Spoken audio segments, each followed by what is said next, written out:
دعوني للسهاد وللشجون وللذكرى الجميلة أسلموني.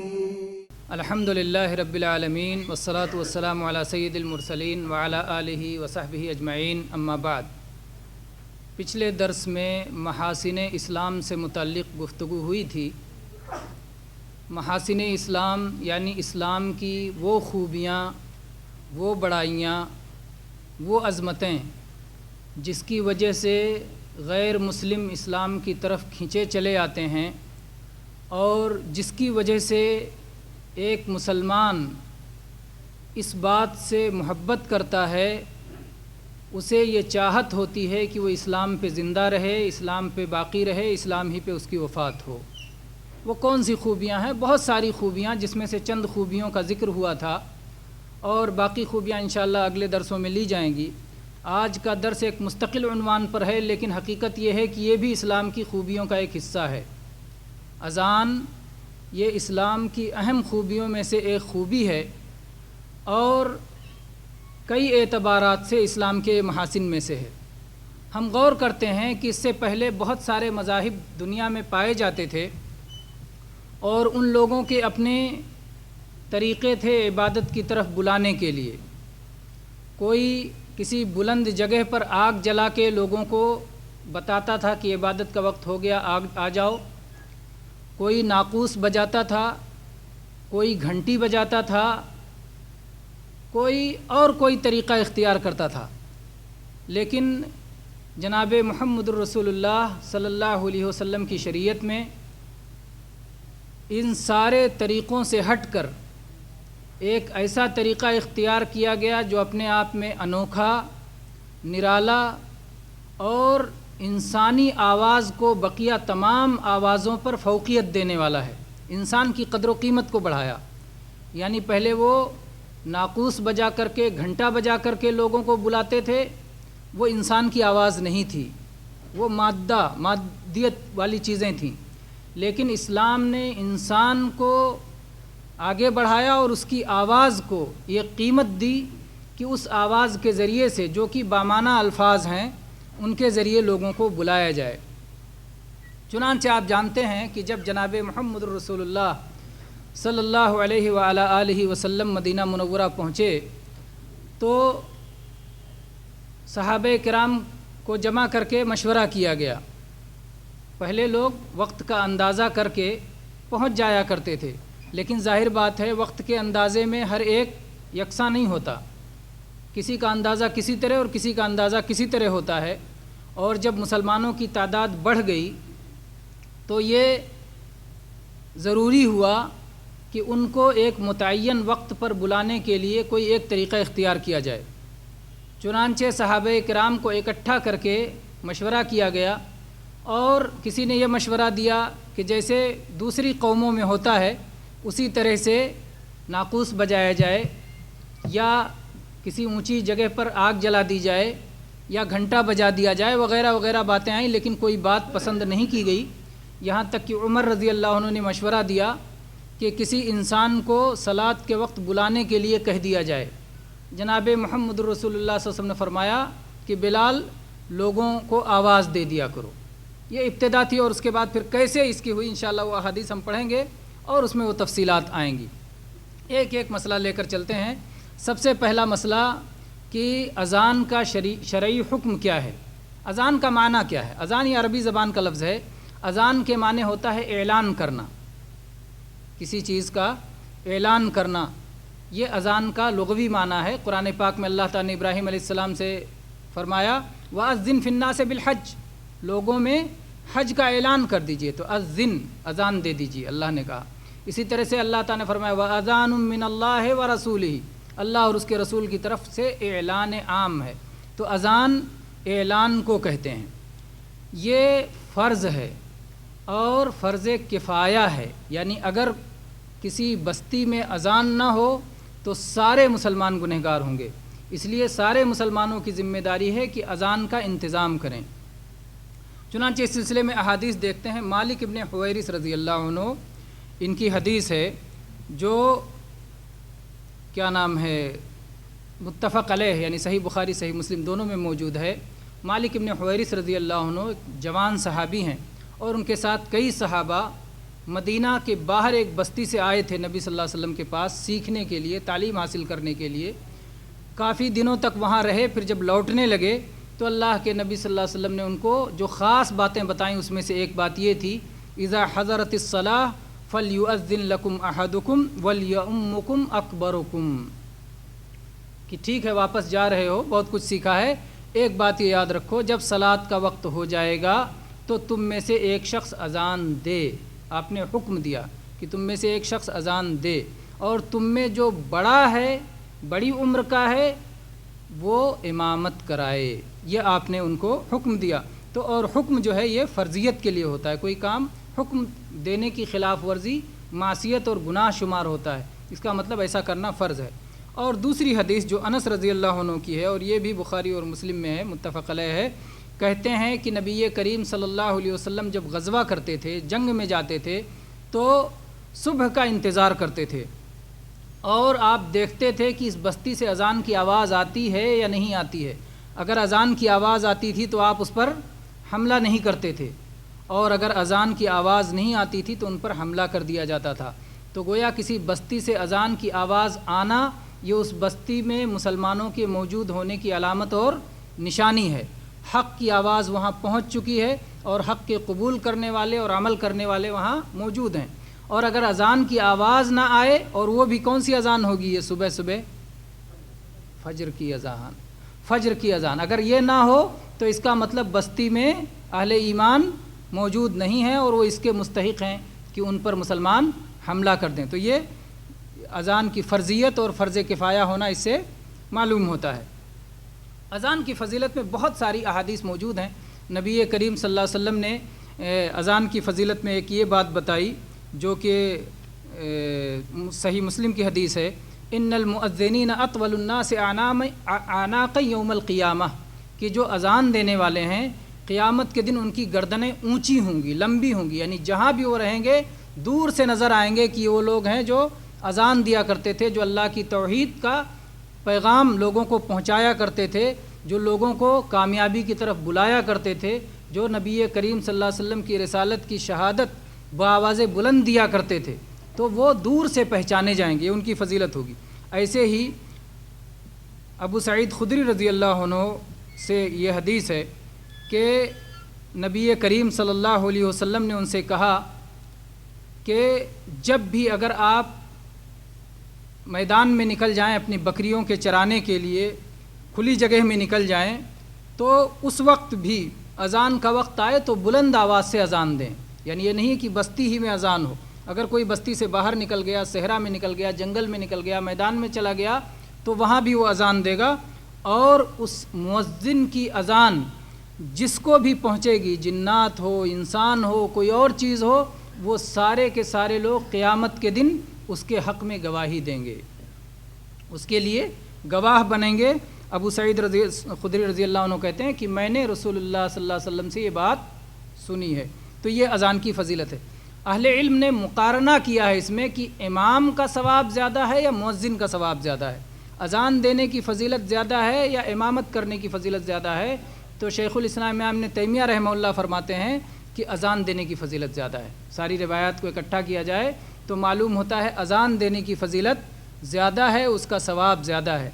پھر نبی کریم صلی اللہ علیہ وسلم، ابو بکر صدیق رضی اللہ عنہ اور جو ہے بہت سے بڑے بڑے صحابہ کرام نے اذان کیوں نہیں دی جب اذان کی فضیلت زیادہ تھی؟ اس لیے کہ ان کے پاس اور اہم کام اس سے زیادہ تھے جس میں مشغولیت کی بنا پر وہ اذان مستقل نہیں دے سکے۔ اسی لیے وہ حدیث بھی آپ کو یاد رہنی چاہیے کہ نبی کریم صلی اللہ علیہ وسلم فرمایا کہ اگر لوگوں کو اذان کی اہمیت اور اس کا ثواب معلوم ہو جائے اور قرآن اندازی کے بغیر انہیں اذان کا موقع نہ ملے تو لوگ قرآن اندازی کریں گے، قرآن اندازی کریں گے۔ یہ اذان کی فضیلت معلوم ہوتی۔ کتنے افسوس کی بات ہے کہ ہمارے کتنے ساتھی ایسے ہیں جن کے اذان کے کلمات یاد نہیں ہیں۔ اگر آپ کو اذان دینے کا کبھی موقع مل جائے، سنہرا موقع، تو آپ ضائع کر دیں گے کیونکہ آپ کو اذان دینے کا ڈھنگ نہیں ہے، اذان کے کلمات معلوم نہیں ہے، اذان کا طریقہ معلوم نہیں ہے، تو اس کی فضیلت آپ سے چلی جائے گی۔ اذان کیسے دی جائے، اذان کے کلمات کیا ہیں، اور اذان کی ابتدا کیسے ہوئی؟ عبداللہ ابن زید ابن عبد ربہ رضی اللہ عنہ یہ کہتے ہیں کہ جب جناب محمد رسول اللہ صلی اللہ علیہ وسلم کے ساتھ صحابہ کرام کا مشورہ ہوا اور کسی نے کہا کہ ناقوس بجایا جائے اور کسی نے کچھ کہا کسی نے کچھ کہا اور مجلس اس پر ختم ہو گئی کہ ناقوس وغیرہ کو ناپسند کیا گیا۔ کہتے ہیں کیونکہ ناقوس یہ نصارہ بجایا کرتے تھے، عیسائی ایسا کیا کرتے تھے، اور مسلمانوں نے کبھی کسی قوم کی مشابہت کو پسند نہیں کیا۔ صحابہ کرام ہمیشہ مشابہت کو ناپسند کرتے تھے اور اللہ کے نبی صلی اللہ علیہ وسلم ہمیشہ مخالفت فرمایا کرتے تھے، تو اس کو پسند نہیں کیا گیا۔ کہتے ہیں میں سو رہا تھا، رات میں میرے پاس سے ایک شخص گزرا، یعنی خواب کی حالت میں، اور وہ 2 سبز کپڑے پہنے ہوئے تھا، سبز جوڑا، سبز لباس وہ پہنے ہوئے تھا، اور اس کے ہاتھ میں ناقوس تھا، ناقوس وہ لیے جا رہا تھا۔ میں نے کہا اے اللہ کے بندے تو یہ ناقوس فروخت کرے گا، یہ ناقوس بیچے گا؟ اس نے کہا تم اس کو لے کے کیا کرو گے؟ تو کہا کہ ہم لوگوں کو اس کے ذریعے سے صلاۃ کے لیے آواز دیں گے، اس میں آواز لگائیں گے اور لوگوں کو علم ہوگا کہ صلاۃ کا وقت ہو گیا ہے، جمع ہوں گے۔ تو اس شخص نے کہا کیا میں تمہیں اس سے بہتر صورت نہ بتا دوں؟ کہا وہ بہتر صورت کیا ہے؟ تو اس شخص نے خواب ہی میں سکھایا اللہ اکبر اللہ اکبر اللہ اکبر اللہ اکبر، 4 مرتبہ ہو گیا تکبیر، اللہ اکبر اللہ اکبر اللہ اکبر اللہ اکبر، اشہد ان لا الہ الا اللہ اشہد ان لا الہ الا اللہ اشہد ان محمد رسول اللہ اشہد ان محمد رسول اللہ، حی علی الصلاۃ حی علی الصلاۃ حی علی الفلاح حی علی الفلاح، اللہ اکبر لا الہ الا اللہ۔ کہتے ہیں وہ اس نے یہ کلمات سکھائے خواب میں، اور اس کے بعد وہ تھوڑی دور چلا گیا، اس کے بعد پھر لوٹ کے آیا، پھر وہ کہتا ہے کہ جب صلاۃ قائم ہو جائے تو اقامت اس طرح کہو اللہ اکبر اشہد ان لا الہ الا اللہ اشہد ان محمد رسول اللہ، حی علی الصلاۃ حی علی الفلاح، قد قامت الصلاۃ اللہ اکبر لا الہ الا اللہ۔ یہ اس نے اذان سکھائی اور اقامت سکھائی خواب کے اندر۔ کہتے ہیں کہ جب صبح ہوئی تو رسول اللہ صلی اللہ علیہ وسلم کے پاس پہنچا اور میں نے اپنے خواب کی آپ کو اطلاع دی۔ آپ صلی اللہ علیہ وسلم نے فرمایا ان ھذہ الرؤیا حق انشاءاللہ، انشاءاللہ یہ خواب برحق ہے، انشاءاللہ یہ سچا خواب ہے۔ پھر آپ نے بلال رضی اللہ عنہ کو، جو ابو بکر رضی اللہ عنہ کے آزاد کردہ غلام تھے، ان کو بلایا، ان کی آواز زیادہ بلند تھی، زیادہ واضح اور صاف ستھری تھی، ان کو بلایا اور کہا کہ اذان دو۔ یہ حدیث جو ہے مسند احمد میں، سنن ابی داؤد میں، سنن ترمذی میں، سنن ابن ماجہ میں حسن صحیح حدیث ہے۔ تو یہ حدیث میں اذان کے کلمات کتنے ہیں اور اقامت کے کلمات کتنے ہیں؟ کسی نے گنا کہ نہیں گنا؟ اذان کے کلمات کتنے ہیں؟ 15۔ اللہ اکبر اللہ اکبر اللہ اکبر اللہ اکبر، 4 تکبیریں ہو گئیں۔ اشہد ان لا الہ الا اللہ اشہد ان لا الہ الا اللہ اشہد ان محمد رسول اللہ اشہد ان محمد رسول اللہ، حی علی الصلاۃ حی علی الفلاح حی علی الصلاۃ حی علی الصلاۃ حی علی الفلاح حی علی الفلاح، اللہ اکبر لا الہ الا اللہ۔ 15 کلمات یہ ہیں اذان کے کلمات، یہ اذان کے کلمات ہیں جس میں 15 کلمات ہیں۔ اور اقامت کے کلمات کتنے ہیں؟ 2 بار تکبیر، 1 بار اشہد ان لا الہ الا اللہ، 1 بار اشہد ان محمد رسول اللہ، 4، اس کے بعد حی علی الصلاۃ حی علی الفلاح، 6، اس کے بعد قد قامت الصلاۃ 2 مرتبہ، 8، اور اس کے بعد میں اللہ اکبر 2 ہو گیا، 8 2 10، اور لا الہ الا اللہ 11۔ تو تکبیر اقامت کے کلمات 11 اور اذان کے کلمات 15 اور 11، یہ کلمات سکھائے گئے۔ اور آتے ہیں دوسرے اذان کا دوسرا طریقہ اور اقامت کے دوسرے طریقے کی طرف آتے ہیں۔ 2 تکبیر کو ایک سانس سے کہنا یہ مستحب ہے، اللہ اکبر، ایک ساتھ ملا کر کے 2 تکبیروں کو ایک ساتھ کہنا، جیسا کہ عمر ابن خطاب رضی اللہ عنہ کی حدیث ہے جو مسند احمد اور سنن ابی داؤد میں ہے۔ کہتے ہیں کہ جب مؤذن کہے اللہ اکبر تو تم میں سے کسی کو کہنا چاہیے جواب میں اللہ اکبر، اس سے معلوم ہوتا ہے ایک سانس میں کہنا چاہیے۔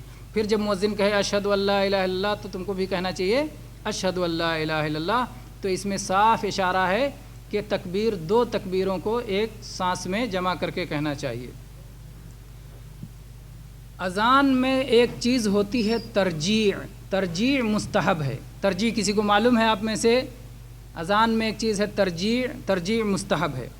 ترجیع کے معنی ہوتا ہے کہ تکبیریں کہہ دینے کے بعد 4 تکبیریں کہہ جانے کے بعد اشہد اللہ الہ الا اللہ 2 بار دھیرے سے کہیں اور اشہد ان محمد رسول اللہ 2 بار دھیرے سے کہیں، پھر ان کو بلند آواز سے کہیں. تو یہ ترجیح ہے. یہ ابو محذورہ رضی اللہ عنہ کی اذان ہے اور چنانچہ یہ صحیح مسلم میں یہ حدیث ہے. ابو محذورہ رضی اللہ عنہ کو نبی کریم صلی اللہ علیہ وسلم نے اذان سکھائی اور کہا کہو اللہ اکبر اللہ اکبر اشہد اللہ الہ الا اللہ اشہد اللہ الہ الا اللہ اشہد ان محمد رسول اللہ اشہد ان محمد رسول اللہ. پھر اس کے بعد میں دوبارہ کہا پھر کہو اشہد اللہ الہ الا اللہ اشہد اللہ الہ الا اللہ اشہد ان محمد رسول اللہ اشہد ان محمد رسول اللہ. اور حی علی الصلاۃ 2 بار، حی علی الفلاح 2 بار، اللہ اکبر 2 بار اور لا الہ الا اللہ 1 بار. اس کے کلمات کتنے ہو گئے؟ 19 سے 17. شروع میں تکبیر 2 بار ہے. شروع میں تکبیر 2 بار ہے تو 17 ہیں، اور وہی تکبیر اگر 4 بار ہو جائے تو 19 ہیں. تو اذان کے کلمات کتنے طرح ہو گئے؟ 3 طرح ہو گئے. اذان کے کلمات یا تو 15 ہوں یا تو 17 ہوں گے اور یا تو 19 ہوں گے، یا تو 19 ہوں گے. تو یہ ترجیح کی صورت ہے جو ابو محذورہ رضی اللہ عنہ اس طرح اذان دیا کرتے تھے. اذان کی 3 شکلیں ہو گئی، 3 شکلیں ہو گئی، تینوں طرح اذان دیا جا سکتا ہے. میرے بھائی، شریعت میں اگر کوئی چیز کئی طرح سے ثابت ہو تو بجائے اس کے کہ ہم کسی ایک کو خاص کر لیں اور کہیں بقیہ جائز نہیں ہیں، یہی راجح ہے، اس سے زیادہ بہتر یہ ہے کہ ہم کہیں یہ ساری صورتیں جائز ہیں. یہ سب سے بہتر طریقہ ہے کہ اذان آپ 15 کلمات کے ساتھ دیں، اذان آپ 17 کلمات کے ساتھ دیں، اذان آپ 19 کلمات کے ساتھ دیں، سب کے سب صورتیں جائز ہیں. صبح کی اذان میں تصویب ایک چیز ہوتی ہے، یعنی خصوصی طور پر ایک کلمہ کہنا لوگوں کو بیدار کرنے کے لیے، اور وہ بھی ابو محذورہ رضی اللہ عنہ کی حدیث میں ثابت ہے کہ نبی کریم صلی اللہ علیہ وسلم نے ان کو اذان سکھائی اور کہا کہ جب حی علی الصلاح حی علی الفلاح کہہ دو تو اس کے بعد کہو الصلاۃ خیر من النوم، الصلاۃ خیر من النوم 2 بار. یہ حدیث سنن نسائی کی حدیث ہے. تو آپ نے کہا کہ 2 بار کہو الصلاۃ خیر من النوم، الصلاۃ خیر من النوم. بعض اہل علم نے کہا کہ فجر کے لیے 2 اذان ہوتی ہے. ایک اذان وہ اذان جس کے بارے میں نبی صلی اللہ علیہ وسلم کی جو وہ حدیث ہے جو بخاری و مسلم دونوں میں ہے کہ آپ صلی اللہ علیہ وسلم نے فرمایا کہ بلال رات میں اذان دیتے ہیں، کھاتے پیتے رہو یہاں تک کہ ابن مکتوم اذان دے دیں. اور ابن مکتوم یہ نابینا صحابی تھے، یہ اس وقت تک اذان نہیں دیتے تھے جب تک کہ لوگ کہنے نہ لگ جائیں صبح ہو گئی صبح ہو گئی. یعنی گویا جب فجر یقینی طور پر ہو جاتا تھا، فجر کا وقت، تب یہ اذان دیتے تھے. اور بلال رضی اللہ عنہ رات میں پہلے ہی دے دیتے تھے. تو اس طرح سے فجر کے لیے 2 اذان ہو سکتی ہے، ایک وقت سے پہلے اور ایک وقت ہو جانے کے بعد. بعض علماء نے اس پہلی اذان کو سحری کی اذان قرار دیا ہے.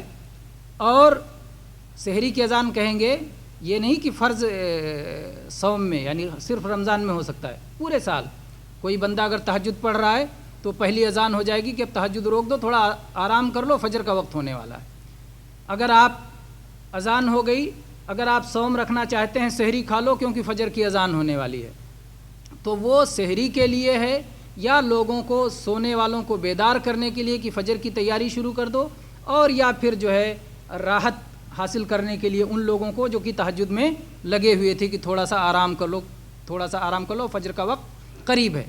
تو یہ الصلاۃ خیر من النوم پہلی اذان میں ہے، کیونکہ بعض روایات میں اس طرح کے الفاظ آئے ہیں کہ فی الاذان الاولی، یا لفظ دیکھیں ہے کہ فی الاولی من الصبح، صبح کی پہلی اذان میں، صبح کی پہلی اذان میں. تو صبح کی پہلی اذان 2 اذان ہوتی ہے، اس میں پہلی. اس کا ایک معنی یہ اگر کہہ دیں کہ چونکہ 5 وقت کی اذانیں ہیں اور صبح پہلے وقت کی اذان ہے، تو اس طرح سے صبح کی اذان میں چاہے پہلی ہو چاہے دوسری ہو تو دونوں میں شامل ہو جائے گا۔ واللہ عالم۔ بہرحال فجر کی وہ یہ خصوصیت حاصل ہے، باقی صلات میں ظہر ہو، عصر ہو، مغرب ہو، عشاء ہو، ان سب میں الصلاۃ خیر من النوم نہیں کہا جائے گا۔ عام طور پر سونے کا وقت وہی ہوتا ہے، اور باقی اوقات میں بھی سونے والے سوتے ہیں، لیکن اس میں یہ نہیں کہا جائے گا۔ تو یہ رہا کہ فجر کی اذان میں 2 کلمات خاص طور پر ان کا اضافہ ہوگا۔ جو شخص اذان سنے وہ کیا کرے؟ اذان سننے والا اسی طرح کلمات کو دہراتا جائے جس طرح مؤذن نے کہا ہے۔ چنانچہ ابو سعید خدری رضی اللہ عنہ کی حدیث ہے جو متفق علیہ، صحیح بخاری، صحیح مسلم، اور اس کے علاوہ ابو داؤد، ترمذی، ابن ماجہ حدیث کی بہت ساری کتابوں میں حدیث موجود ہے۔ کہتے ہیں اذا سمعتم النداء فقولوا مثل ما يقول المؤذن، جب اذان سنو تو ایسے ہی کہو جیسے مؤذن کہتا ہے۔ دوسری روایت عمر رضی اللہ عنہ کی روایت ہے، اس میں یہ فرق کیا گیا ہے کہ حی علی الصلاح، یہ مختصر حدیث ہے اور ان کی تفصیلی حدیث ہے، اور اس میں حی علی الصلاح اور حی علی الفلاح کے بدلے بتایا گیا ہے لا حول ولا قوت الا باللہ۔ اور وہ حدیث جو ہے پہلے جہاں سے عمر رضی اللہ عنہ کا بیان شروع میں آیا تھا،